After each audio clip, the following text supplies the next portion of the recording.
a second. So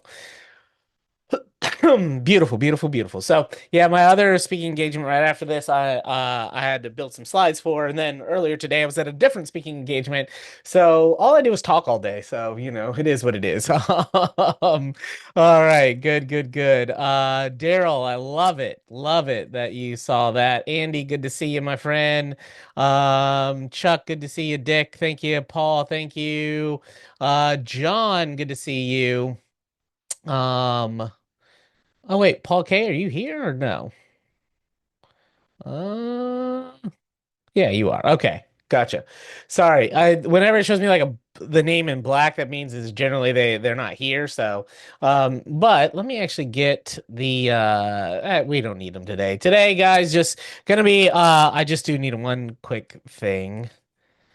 We'll do the 17th, and there we go.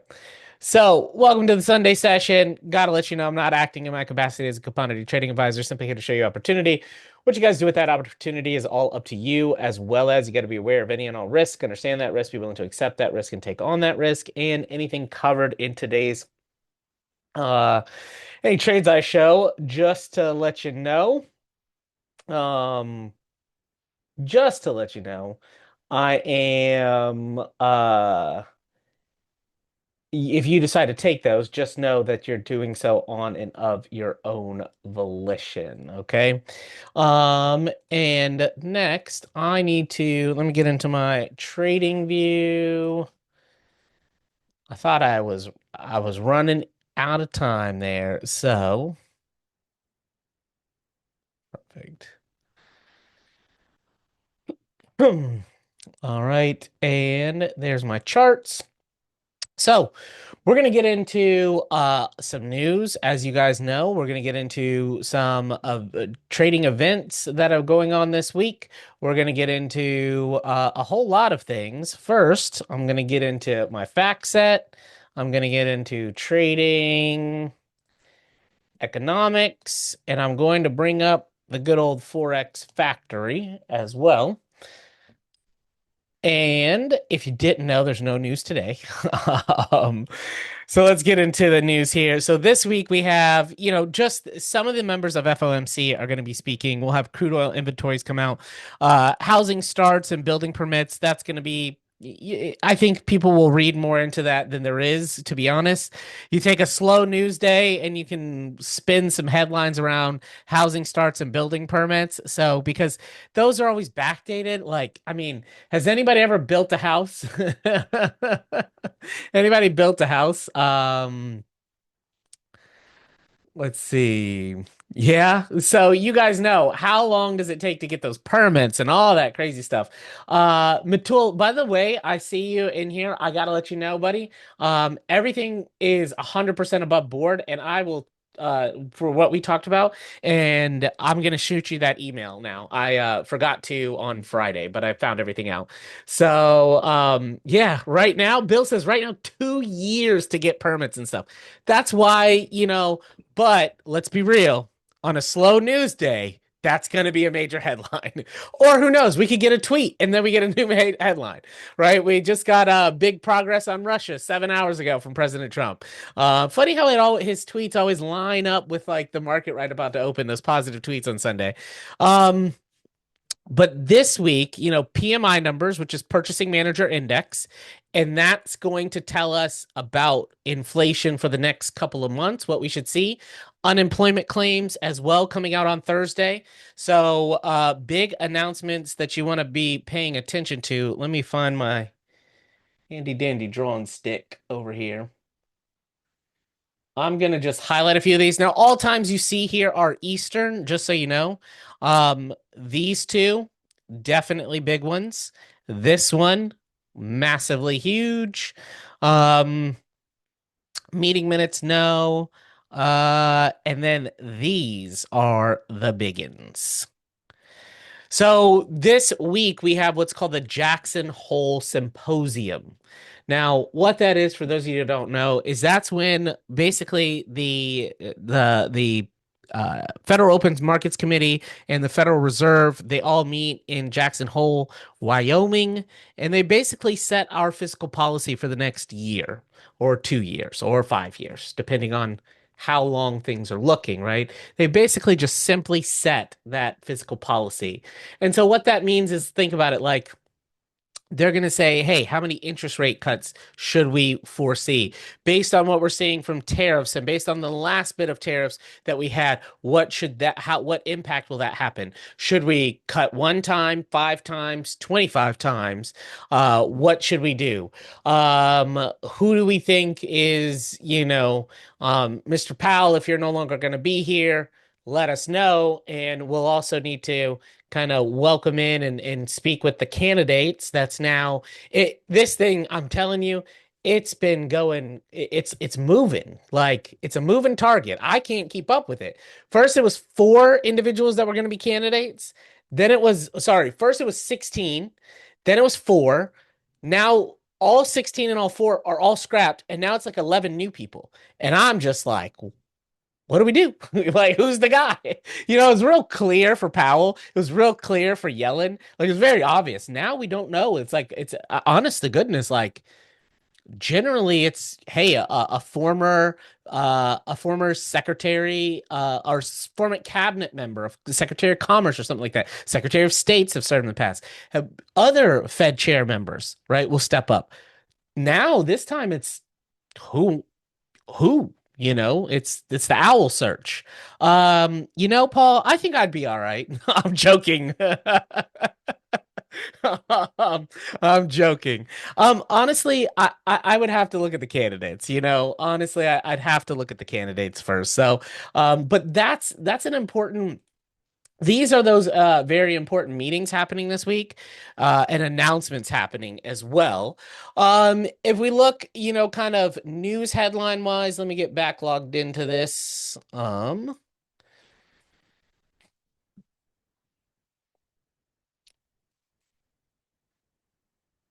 And I have to get the old verification code here. Um,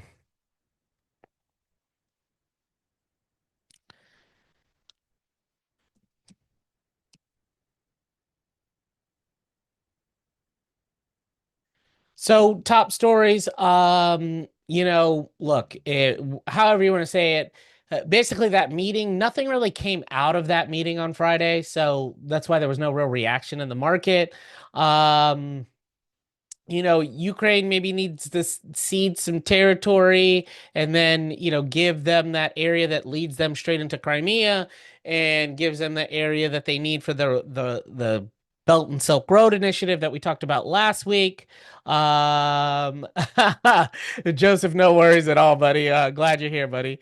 And then EU's aims to shield digital rules from U.S. scrutiny amid trade deal finalization. So basically, they want to, they're talking about digital currencies and things like that.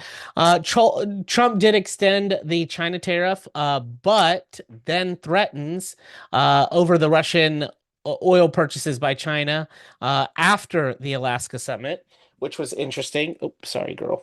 Sorry, my dog's under my desk and I just accidentally hit her with my foot. Nothing bad, but got to apologize. Corporate borrowing costs, gap shrinks to 1998 levels, raising concern about economic risks.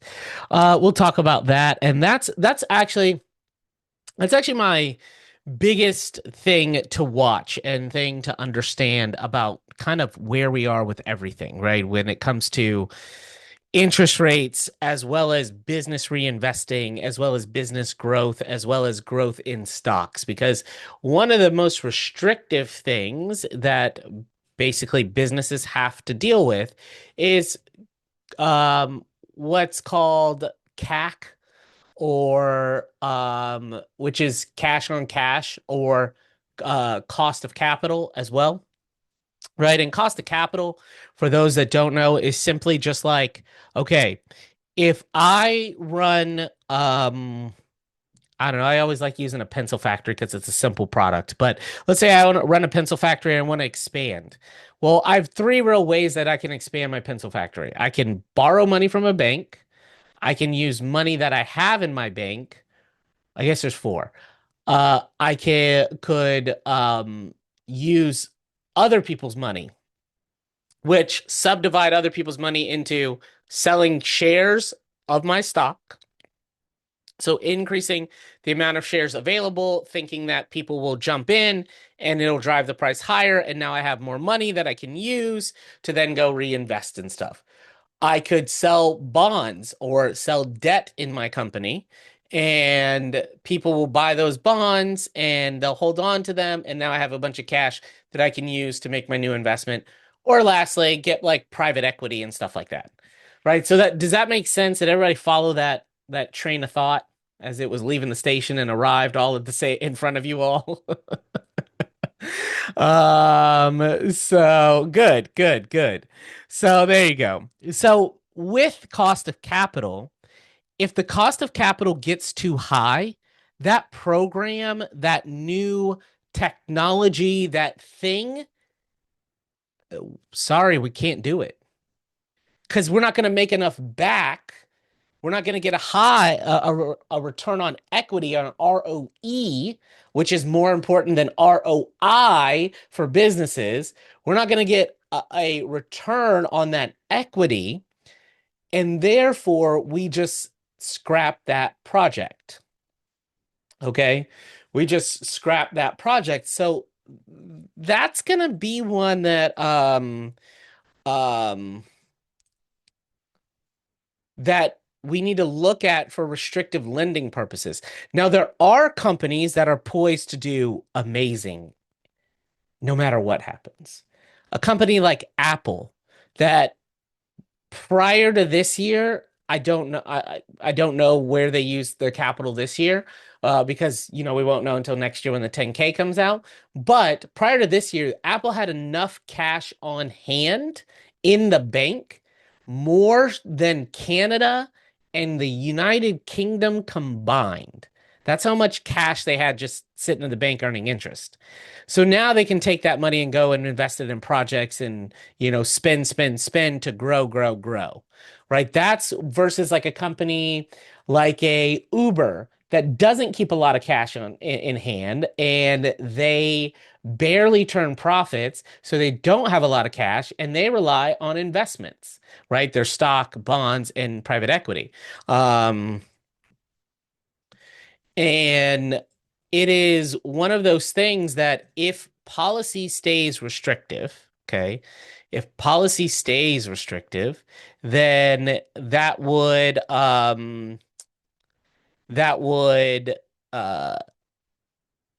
be a negative, right? And we would see businesses shrink.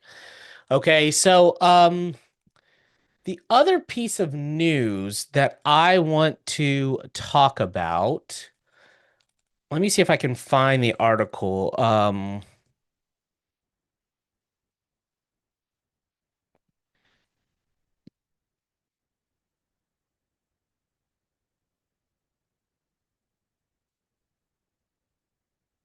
It is a threat that we need to be paying attention to. And it's kind of going underreported. And whenever I see underreported stuff, I see opportunity for us. Let's see. Sylvain, yes, I just reshared it. Okay. So what is going on?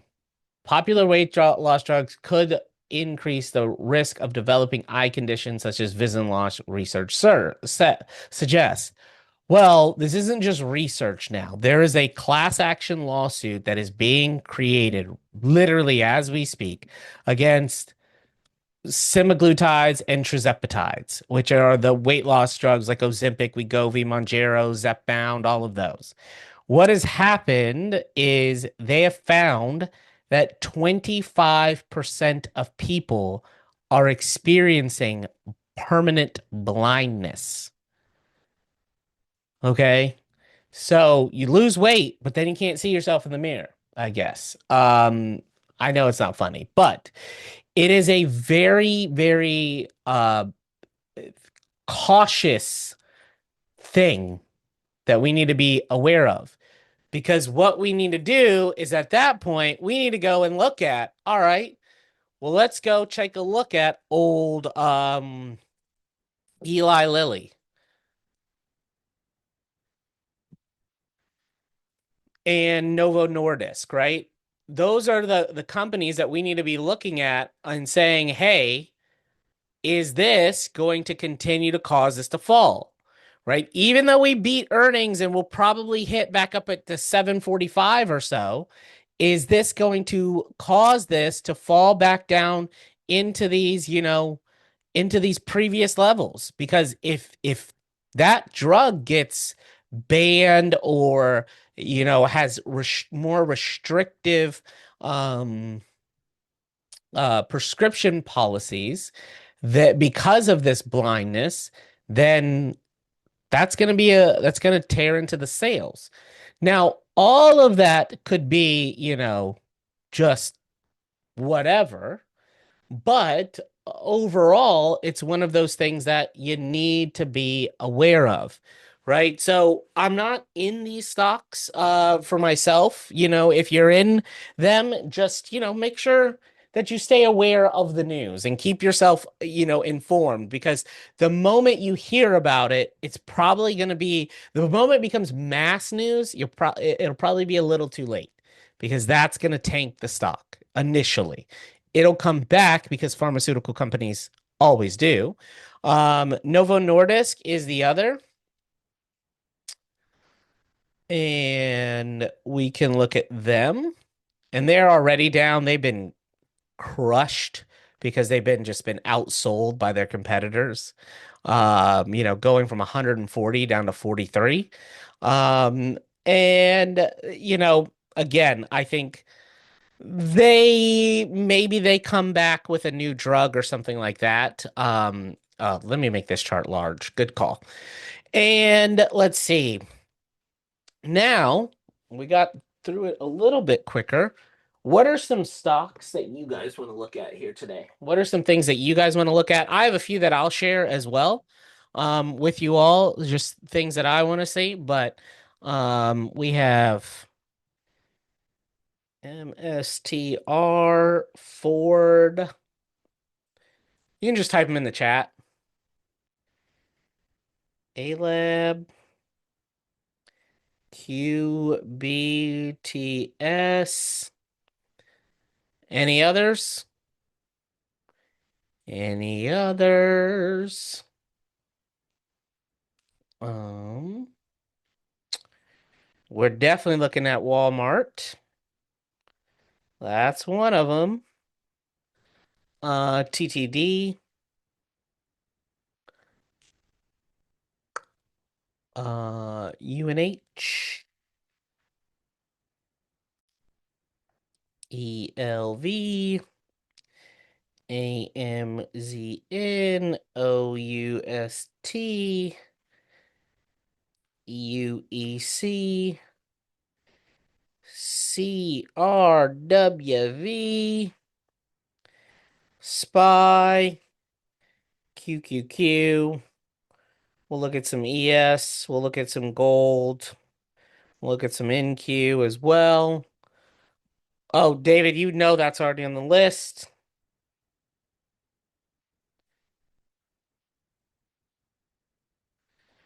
And IWM, you got it.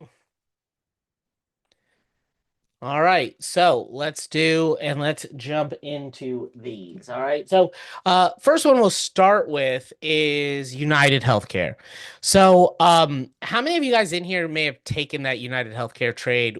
I know we called it months ago, months ago, but we had this United Healthcare trade that we called because of this big drop. I told you guys I got back in it in like May and June. Is when I think my price is at like 299 or something like that, somewhere in there. Anybody take advantage of that or no?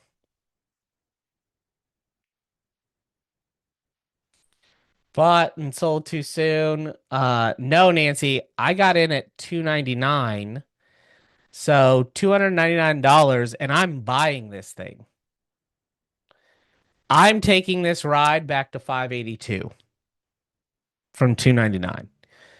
United Healthcare is not going anywhere. Um, David, uh, David says he can't see the screen. Can you guys see it? Yes or no?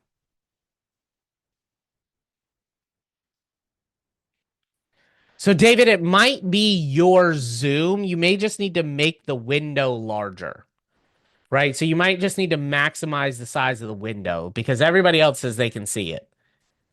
So that's just it could be on a your side type deal, but I just wanted to make sure. Okay, good. So I believe that this is going to go back up to 582. I think it'll go there within the next year, year and a half. When they show earnings the next quarter, it's going to be a positive earnings quarter.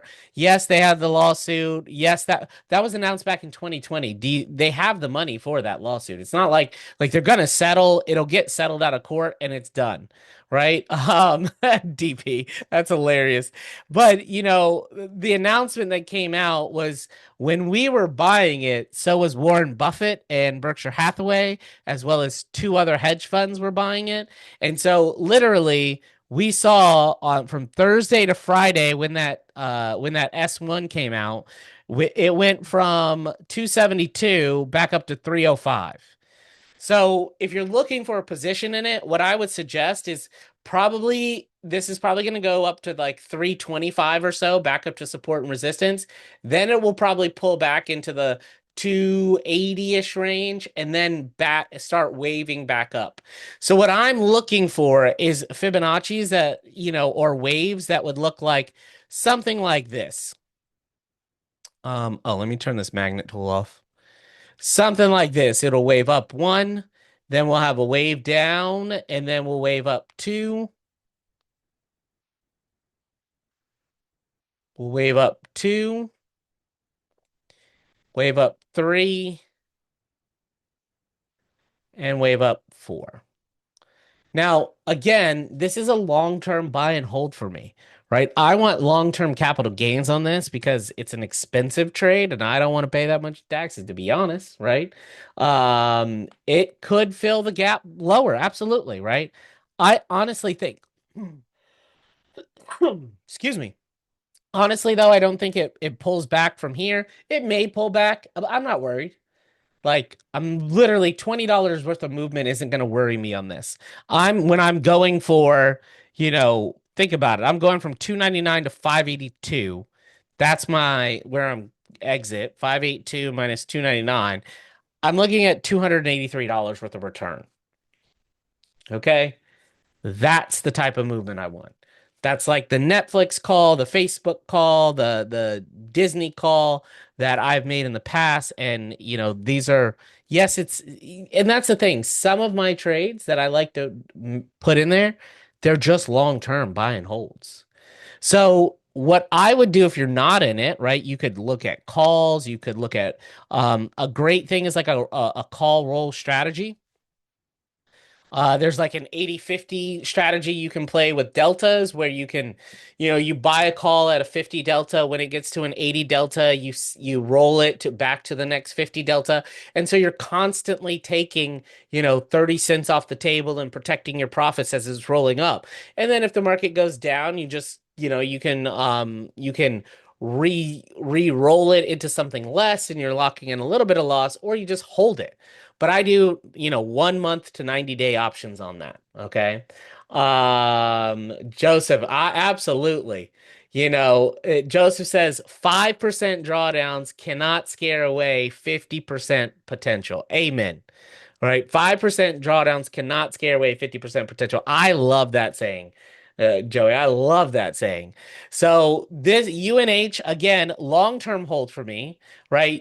This is where Patrick Lencioni or whatever killed the CEO, and then this is where the event happened with the bad stuff with what's going on, where they overbuild the government or whatever. And now we're seeing, hey, United Healthcare. Healthcare's 2/3 of our consumption in the United States. 2/3. And it's going up because of aging population, etc. So it's not going anywhere. So yes, Paul, we have said that since like the beginning, the first sessions of these, we've talked about that. So we will don't worry. We're going to talk about nuclear power. We're going to talk about nuclear. I promise you. All right. I haven't not seen your questions there. We're going to talk about it today. Because they've come back, right? And so we'll get into those. So let's take a look now. MSTR is the next one. So MSTR, it had this bear case. We're down at resistance. Bears are still in control. We did have a earnings beat, but it didn't account for much. We don't have the buy quite yet. We're kind of in no man's land with this. We are at a level of support though. So here's what I'll say. If you're in MSTR, excuse me there. Hold on one second, guys.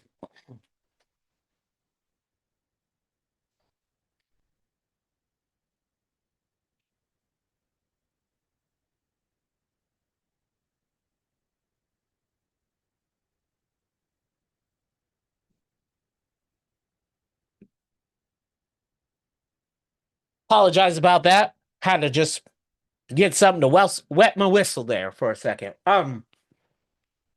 But if you're in MSTR, that's okay. Hold on to it if you want to. Here's my thing. If it breaks this level of support, which is 360.12, I'll write that out. If it breaks that, look for it to fall back down into, 260. Right? That could be $100 fall. That's something I want you to be aware of.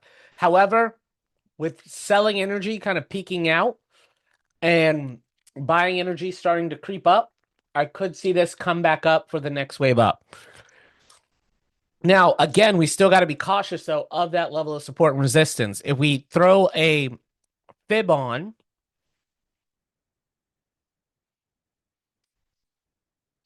and we look at that, 296.18 could be where we sell off to. Okay.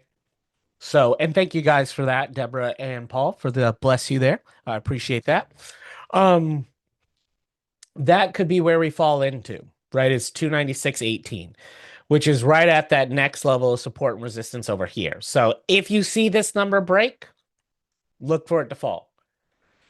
All right, let's take a look at Ford.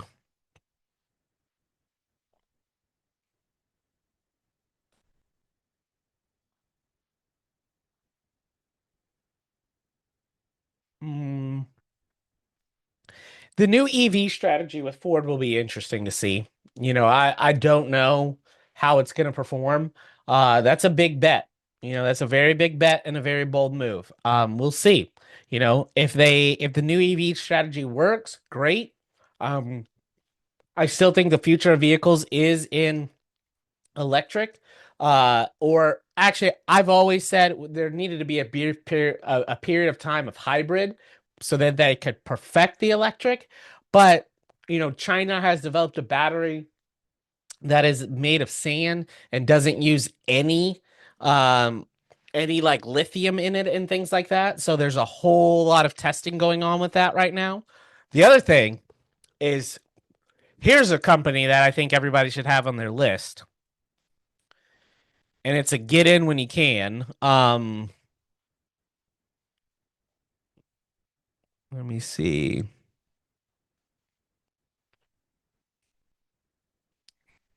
BYD ticker symbol. Let me just make sure of it. BYDDY. That's it.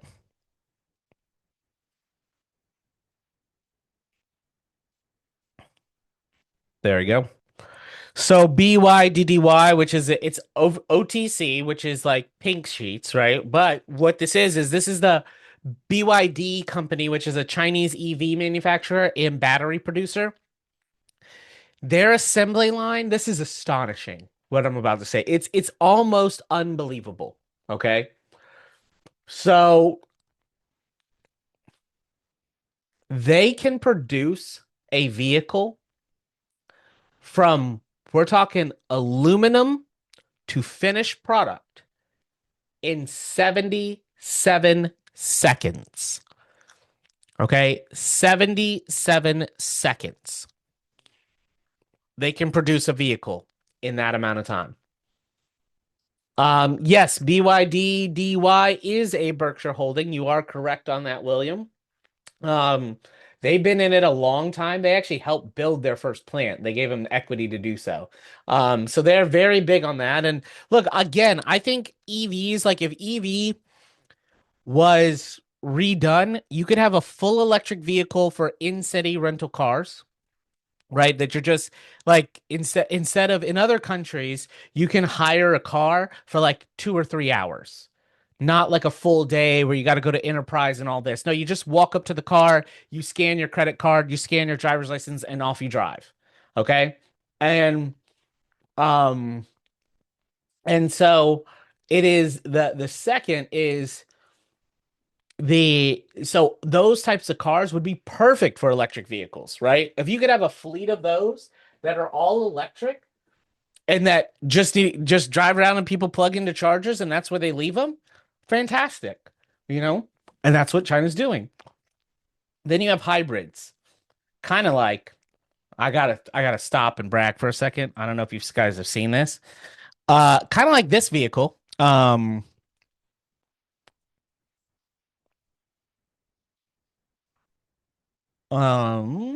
sorry, 2000. This vehicle that just got launched by Corvette the other day. Yeah, it's a 2000 horsepower Corvette. Okay. It's a 938 horsepower engine, and then hybrid electric motors push it up to 2000 horsepower. So they just have a hypercar now that they just kind of released on a Wednesday just cuz. And that's the actual car. This is the actual car at the actual release. That's unbelievable. Absolutely unbelievable. But anyway, um BYDD, I think they are going to be a great company. Put them on your watch list. Find a point in time in which to invest in them. And I'm telling you, this will be an absolute great company because of the sheer volume they can produce. When you can produce like that, you can have cheap cars. Cheap cars mean good development. So, let's see. Let's go into A-Lab.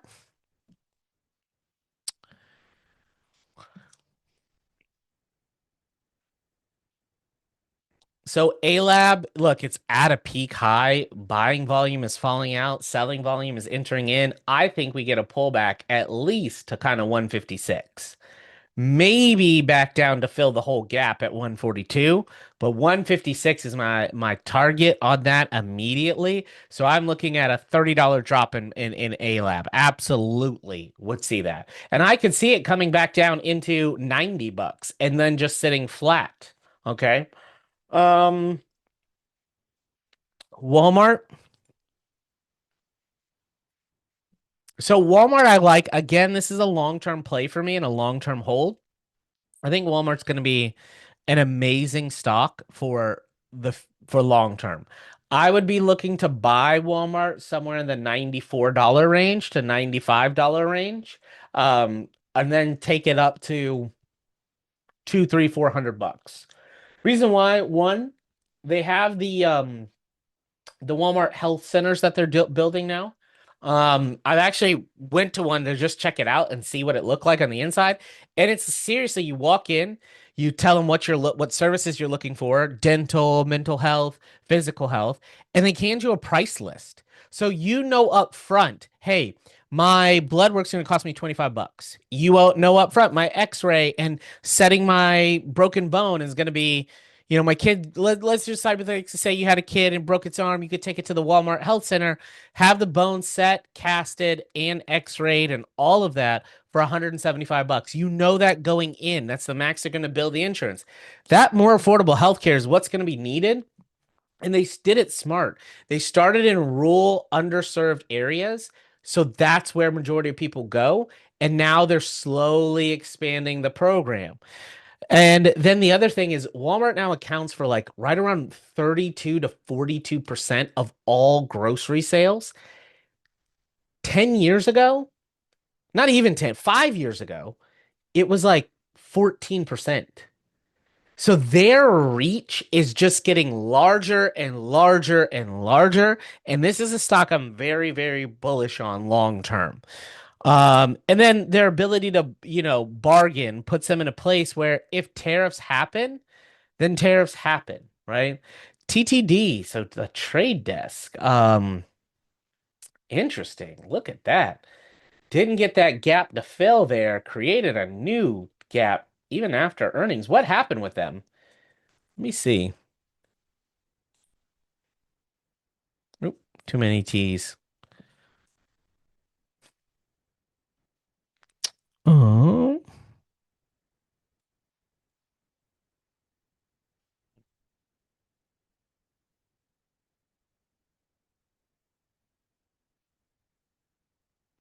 Ethereum dip. What is this? Trump families, World Liberty Financial, Tom last bite mine, buy the Ethereum dip. Um, hmm.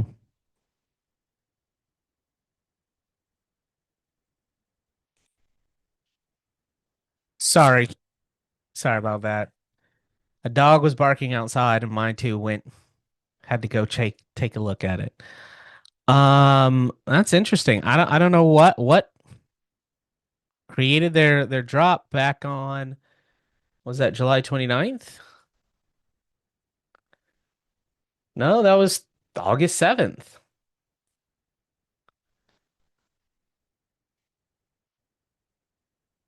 So it just probably their value of Ethereum. So they're probably tied to Ethereum, very tightly. Even though Ethereum's on its way up, I don't get it. I don't get why TTD would be falling. I would have to figure that out before I give you guys a they beat earnings and they beat earnings and they, had beat earnings per share and rev. So this is a great company. I from that standpoint, um, look, clear cut bullish buy in my opinion. 52 to 91, I'm taking that all day. I'm gonna highlight that one on my own sheet. So, oh,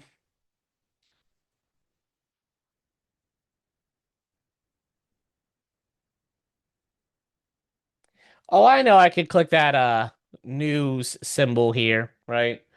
Maintain its buy by UPS, trade desk funds after S&P 500 inclusion.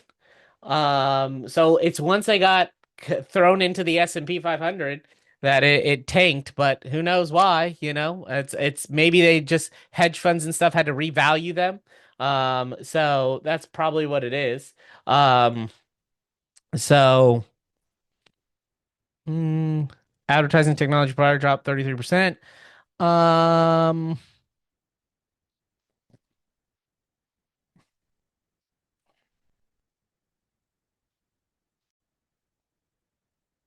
So yeah, there's really nothing other than that. They're trying to make something out of potentially nothing there. So Deborah, so I don't just follow that just for follow that. I really do like using diving into their numbers, and that's where I'm going to look at things is like what's going into their cost of capital, what's going into their finances, what's going into their financials. Like this is what I want to see is their financial statement because that the news will tell you something.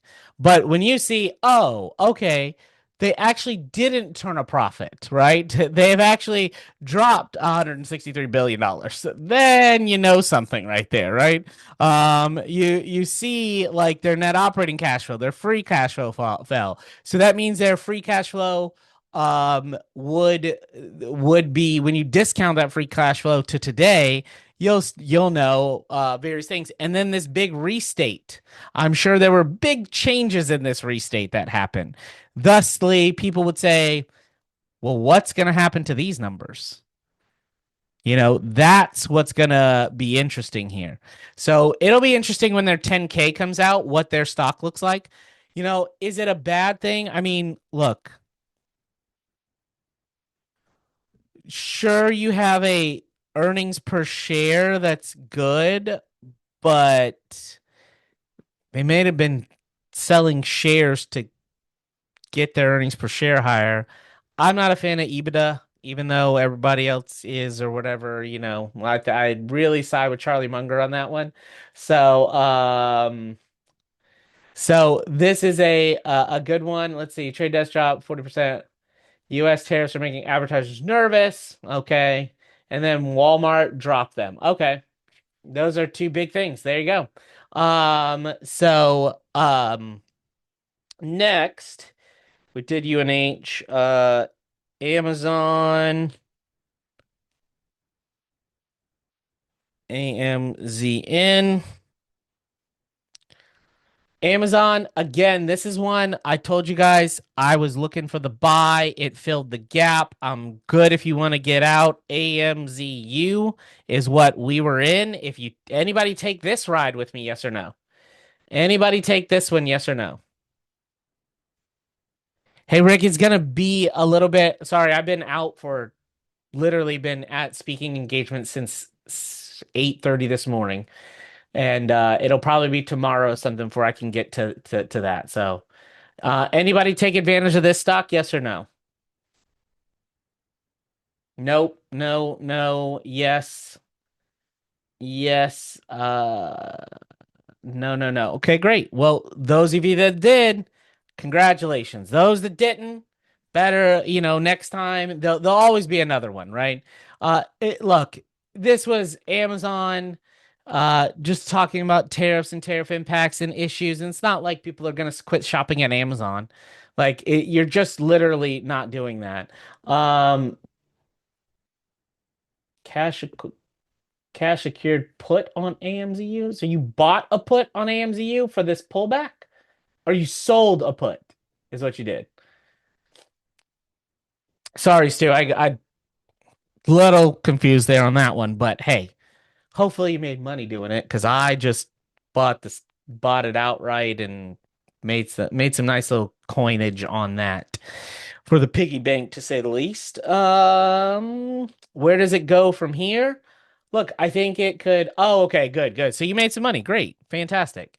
For AMZU, I'm probably going to be getting out kind of Monday-ish because this is telling me potentially the gap is covered. I'm good. Let's see where it happens, right? I may get out of that. We could pull back down into 37.90 from 39.55. Right now we're sitting at 20. If this plays out as a fib, we would fill this gap over here down to 27.54. Buying energy is still in it, but selling energy is rising fast. So this could be one of those that you may want to get out of and protect your profit. Now, the next few stocks I want to get to are some of the ones that we talked about months ago. Some of you took and made great profits in, some of you have not yet, but we're coming to the point where there's some big opportunities presenting themselves. The first one is OKLO. This is a nuclear energy company. Look, just nuclear energy is the future, right? Nuclear energy is the future. It's just what's going to be making smaller reactors that run off nuclear waste, even large base reactors that are more secure, better built with better technology is where things will change. And, if we look at this has come down. It's at 7106 now. Do I think if it breaks this level of support and resistance, then where I see it going from there is down to at least 6707. And then I honestly think we could get back into the 40s. If we do get into 40, I'm buying it all day. Um, Honestly, I may over time build a position in this. However, with this pushing down, we're in the blue zone on Tyson's Fibonacci tool, but selling energy isn't done. So I honestly could see this pushing down at least to 6707, but really 6020 is my low because that's that past level of support and resistance right in here. And that's what I'm looking for, right? This next level, if I draw another line of support and resistance right there, that is that next line of support and resistance that we're looking at. So that's my ultimate, hey, start to build your position at 59.16, right? Maybe one or two shares, maybe one long-term option contract on it, something like that. And then when we begin to see the U-turn, that's when we'll take advantage of the next major opportunity there. SMR is our next, right? They do smaller nuclear reactors. Um, City of Colorado or City of Denver wants to put a nuclear reactor. State of Colorado wants one. We just opened one in Georgia, opened another one in Tennessee, opened another one, building another one right now in the US as well. Look, SMR being back down at support, I love it. I don't, for me, right, a $10 fall does not outweigh the 40, $50 gain I'm looking in the stock. Right? A $10 fall means I'm just going to buy some more.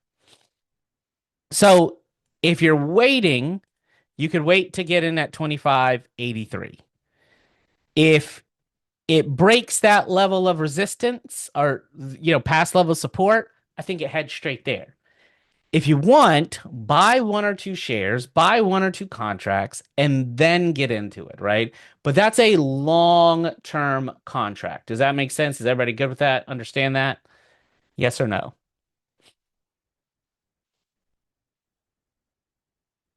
Beautiful. Next one that I like is LEU. Okay, LEU, again, very similar to SMR. Another good play here. Look, bouncing off of a level of support, probably will get a short-term bullish run up to 229, and then the next wave back down, and that's what we're kind of looking for, right? In LEU is a movement that looks like this, here down to here. Then we get another rally up, another pull back, and then we stay upwards and onwards for the good, right? Those are what we're looking for in LEU over time. So I'm just this is my shorter term play on LEU is this pull back up to, maybe 230-ish, okay, from where we are right now. So 183 to 230, that's a, $50 move. That could be 1, 2, 3, 4, 5 days, or it could be, 50 days. We don't know. But again, that's where you get to determine on, shorter time frames. Like if I were to take this and I were to place an option trade on this, I'm going to look at that 30-minute time frame and say, okay, I got my bull opportunity. I think I'm going back up to 210. So maybe I won't go take it to the ride to 230, but I'll take the ride to 210 and I'll do that in the next 2 months or 3 months, right? And you could use a vertical spread to offset any risk of that if you so choose. Um, then what was another? Let's take a look at the SPY.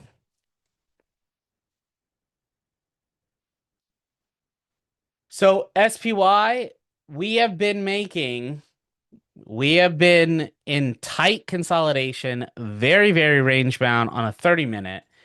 On a daily, we keep retesting these highs, but going no lower or going no higher, right? We're not pushing up, we're not pushing down yet, and something will dictate. And I think it's Jackson Hole, I think it's Chairman Powell's speech, I think whatever it may be, that will be kind of a driver of the market, as well as PMI numbers. I think PMI will drive the market that day, and we could see it push down. And look, we need some relief. Like markets don't go up forever, right? If we look at, this has gone up since all month long. If we got a pullback, that would be normal. Even if it was like a $10 move down, that would be normal. Okay.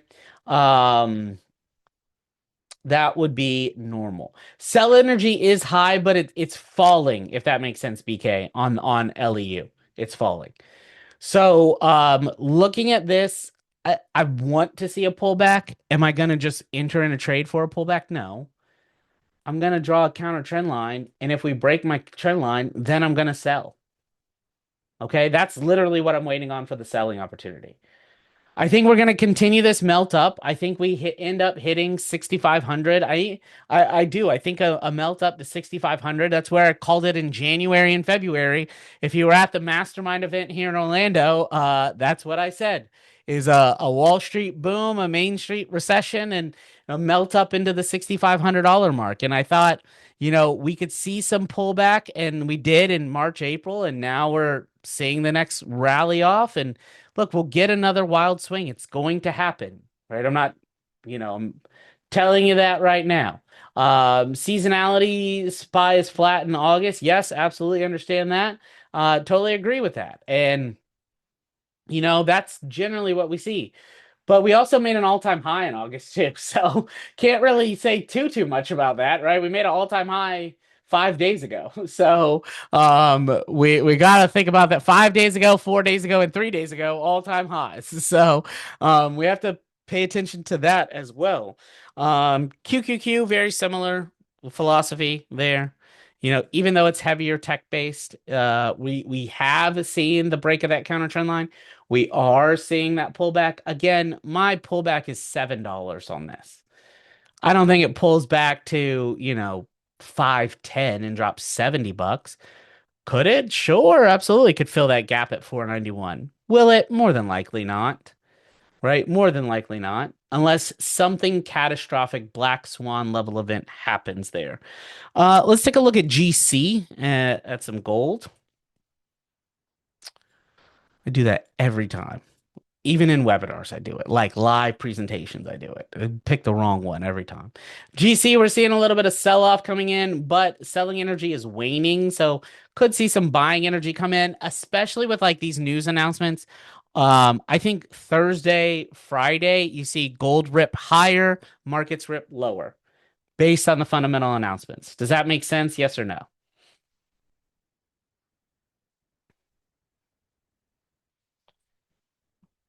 Now, a couple of quick, housekeeping items is so just so you guys know, I'm working on like a page where I can just have like all the webinars that we're gonna do for a week, what webinars I'm gonna be in for the week. I'm working on a page right now that'll have all of that and a weekly newsletter. So if you're not in the Discord channel, that's one of the other places where I send out alerts and trades as well as, little things like that. I'm going to send you guys my Discord channel right now. Now, here's the thing. Go ahead and click the link while I'm in here bumping my soup coolers because the link only lasts for 7 days. And as soon as we close this, you'll forget to click the link and then you're missing out. So join this Discord. It's a great place to get some great information. I'm going to be sharing that information with you guys. I share trades in here. I share the recordings in here. I share Zoom links in here. But I'm also, like I said, working on a page for webinars and stuff. But there are a couple that I want to share with you guys coming up this week. So one is this one here. And I'll tell you what that is. This is this is a brand new market kind of market energy tool here that we're gonna be sharing with you. I know you guys are gonna love this when you see it. It's coming up. You're gonna want to be in that webinar as well. And then let me see this one.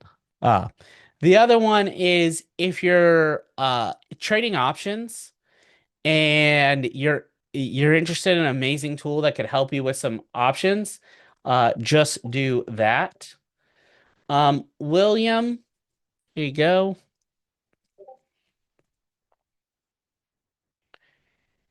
Perfect. And so those are some webinar links for you guys to use and register for as well.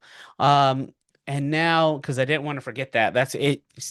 I got a text to remind myself. So I wanted to send that out. We'll finish up with the last few of these stocks here. The ES. Let's take a look at the ES. So because it's Sunday night, and yes, I know the market is technically open on the ES, I'm gonna do like my full breakdown how I normally would do it. So y'all are just gonna get insight into that, okay? So if I'm looking at, and let me go to my personal one too. Wait, I'm gonna open a new tab. So I'm gonna go to ES. Now, this indicator in the middle here, guys, it's something I paid for a lot of money for somebody to program for me. Thanks, ChatGPT. You're a few years late. But I haven't sold it. I've never sold it. No one has it. It's a personal own. And maybe one day I might offer it. I don't know if I want that headache though. But basically on a shorter term, on the long term and or short term, I can combine these and look at multi time frames at one time. So, this, right? ES, as you guys know, severely overbought on the daily. On the 1 hour, we saw a little bit of pullback here, and we're still seeing that drop happening. And on a 15-minute, we're seeing a little bit of a rise, right? So if I go now and my first step here is to, okay, look at market energy. I look at HFT. I see buys, but just because there's a buy, it doesn't mean that there's not a pullback opportunity coming. And you know, 65.34 is my high. However, we're already seeing on the ES the break of like a counter trend line coming right there, right? If this candle closes below this trend line, we're going to see a little bit of a push down. Even if it's to 638.250, right? That's where daily support and resistance is. So if I then take that information, then I'll go back down to like a 1 hour time frame. And there's that daily trend line, right? That counter trend line, and then goes through candles on a smaller time frame. It's just going to work like that. If I look at my fibs on this 1 hour time frame, am I going to see a Fibonacci swing to tell me to sell, or am I going to see one to tell me to buy? Right now, it tells me to sell. Market energy is saying buy, so we may run up. But if we don't break above this counter trend line, then I'm not looking for a buy. Okay? Then I'm not looking for a buy on this. Then I may take this down to a 15 or 5 minute for my scalping opportunity, right? 15 or 5 minute, we got the buy, but notice it's not above that daily trend line, daily counter trend line. So if this crosses into a sell, I'm going to sell this sucker and continue to sell this thing. So I'll be looking for the red dot, and there it is, right? Look at that. While I'm bumping my soup coolers, the market took me from Nostradamus to Nostradamus, just like that. And it turned, we got a bearish candle on there. So, let's see. Link to tool page when it's set up. JL, how about this? James, I'm gonna just at onelifefl.com. All right, perfect. So there's my link as well. So, or my email to you as well. So you just email me just to remind me when the page is set up for yourself. Discord isn't really social media, and I'll tell you, it's kind of like Telegram, except it's better than Telegram. And a lot of companies are switching to it, and there's services that you're going to be able to start to receive on there. So you don't want to not be in Discord, just to let you know. And then lastly, guys, I want to do something. Look, one of the things that I do is and I love to do, and my true passion is retirement and asset management. It's what I've done and what I've done for a long, long time. And hold on one second. I think personally that There are three killers of financial assets: taxes, inflations, and market volatility. And there are literally IRS tax codes and tools that we can use that uh help us avert all of those. Tax-free retirements, zero market volatility on the downside and gains on the upside, and then ability to combat inflation. As a matter of fact, the only investment account that has beat inflation is one, and it's one of the ones that I tell people about all the time. So what I'm gonna do is this. It's a reason why I started the managed fund as well as the retirement estate planning company. Hell, it's the reason why I'm getting my doctorate is this. David, yes, I can. I'm actually actively getting my license in Canada right now. So yes, I can. And I have a Canadian agent, and that's going to be as well. So this is what I want to do. I'm going to go ahead and I am sending you all a link right now. And this is to book time with me if you guys want to talk about this stuff. Okay, I'm going to send you that link. But I know there's some people, right, that are, hey, I just want some more information and things like that. So that's fine, right? I like giving tailored information and one-on-one information. And guys, I have agents that I can help set you guys up with as well that'll do this. But I'm gonna go ahead and what in the world? That's not right. Oh, there it is. I was like, what? Wednesday at 4 o'clock, I'm gonna be doing a webinar. Um on this, and there is the link for the webinar, right? And I will put that into the Discord as well. But this is a great way to find out more information about these tools, or if you want a one-on-one, it's amazing what can be accomplished by people with, and I don't care how old you are, I don't care what you think you may know.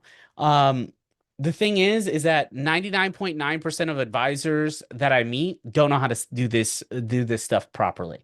Mainly because they don't make a lot of commission on it, so they don't train on it. That's just really the seriousness of it. And I have put my own parents into this and into some of these, and in their first year, they made a 49.5% return. And I can prove that through screenshots if need be.